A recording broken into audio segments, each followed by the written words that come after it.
Welcome to Geopolitics Universe. In today's video I will be discussing and sharing the announcement from Elon Musk that he will be blocking Ukraine from using Starlink in fears that Putin will bomb the United States and World War III will occur. But first, I would just like to welcome you to Geopolitics Universe. This is a channel where we share the latest news, rumors, and insights into all things on geopolitics. You'll be able to find news surrounding all things to do with geopolitics. I would really appreciate it if you could please like and subscribe.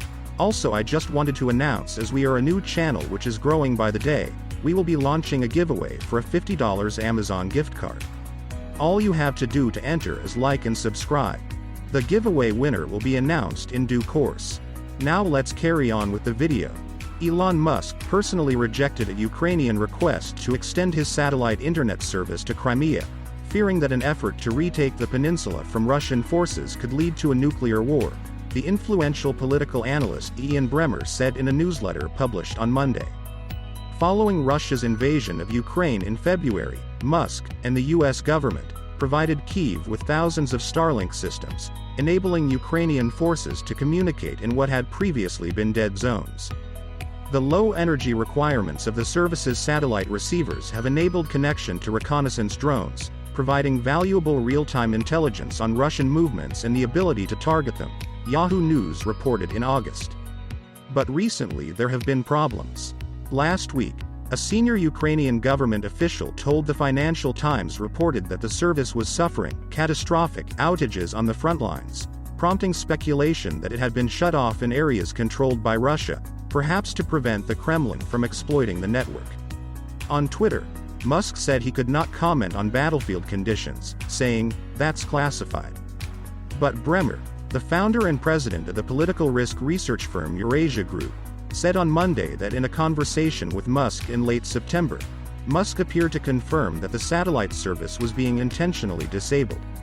Neither SpaceX nor Ukraine's Ministry of Defense immediately responded to requests for comment. Bremmer said Musk told him he'd been asked by Ukraine's defense ministry to activate Starlink in Crimea, which Russia invaded and illegally annexed in 2014. Bremmer said Musk refused given the potential for escalation. According to Bremmer, Musk claimed to have recently spoken with Russian President Vladimir Putin, asserting that he was prepared to negotiate.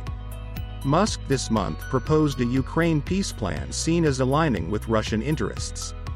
Bremmer said Musk told him that in that conversation, Putin threatened to use nuclear weapons if Ukraine tried to retake the Crimean Peninsula, which serves as the base for Russia's naval forces on the Black Sea.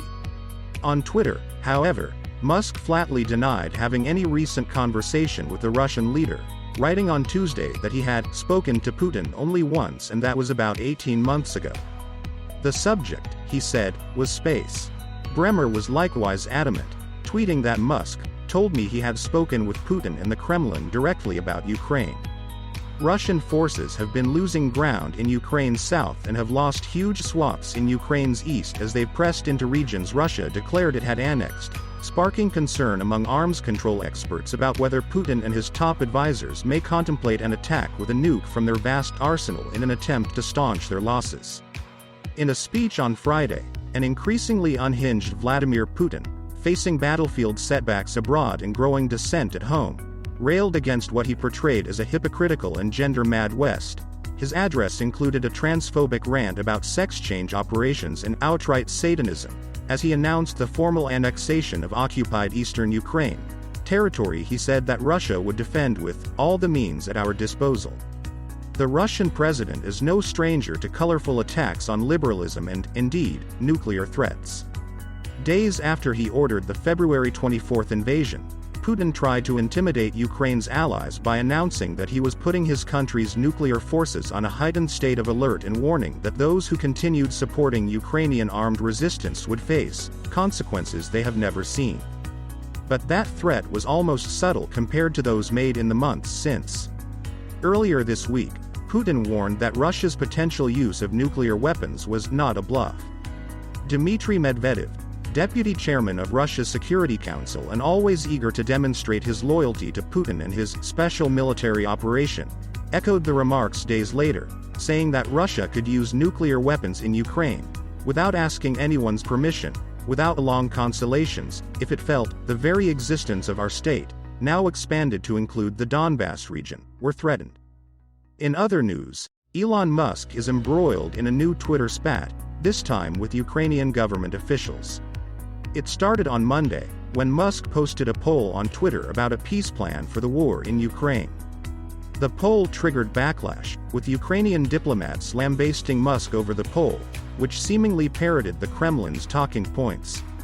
Late on Monday night, Musk said he is obviously pro-Ukraine, writing on Twitter that SpaceX has spent $80 million running Starlink in Ukraine. SpaceX's out-of-pocket cost to enable and support Starlink in Ukraine is $80 so far. Our support for Russia is $0. Obviously, we are pro-Ukraine, he wrote. Starlink is SpaceX's satellite communication system, which is being used by Ukrainian soldiers to communicate on the battlefield. Voice and internet services have been rendered useless by power outages, Russian shells, and jamming. Musk's initial Twitter poll had called for a vote on a list of conditions he seemed to imply could lead to peace between Ukraine and Russia, including redoing the elections in regions recently annexed by Russia and recognizing Russia's annexation of Crimea. Ukrainian government officials, including Ukrainian President Volodymyr Zelensky and Ukraine's ambassador to Germany, Andriy Melnik, responded to the poll quickly and critically. Zelensky tweeted out his own poll, asking people which Musk they like better: the one who supports Russia, or the one who supports Ukraine. While the Twitterverse was polling on peace plans and Musk's likability, Musk's Starlink has been helping Ukrainian war efforts on the ground. Thank you, Elon Musk, Oleksiy, a soldier in the Ukrainian army, told Politico in June, crediting Musk's Starlink for aiding communication of the war efforts. Musk has sent thousands of Starlink satellite kits into Ukraine since the outbreak of the war.